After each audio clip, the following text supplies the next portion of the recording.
के निके जोशन बोली भावुछ के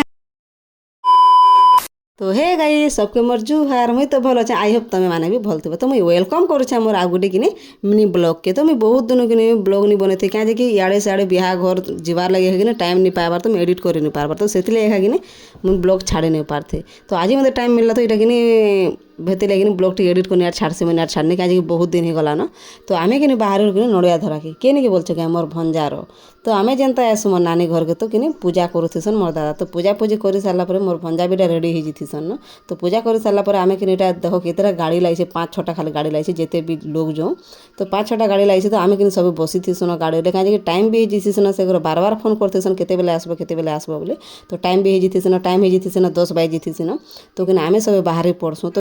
खरा भी केन्ता हो तुम मैंने देखुव केन्ता खरा हो नहीं कहन एत खरार भी जिते लोग बाहर पड़छुँ जीवा लगे जे नहीं कहन घरे क्या जिनिस गोटे हेले किए आर घरे रही क्या जेन्ता कले भी तो जीवा के पड़वा न तो कि यहाँ सब आम बाहर पड़न न आउ गोटे भिडियो में तुमके कि सब सेटुकल घर तुमके सब किसी देखा तो भिडियो केन्ता लगला मतलब कि लाइक शेयर कमेंट करवा सब्सक्राइब करवा नहीं भूलब।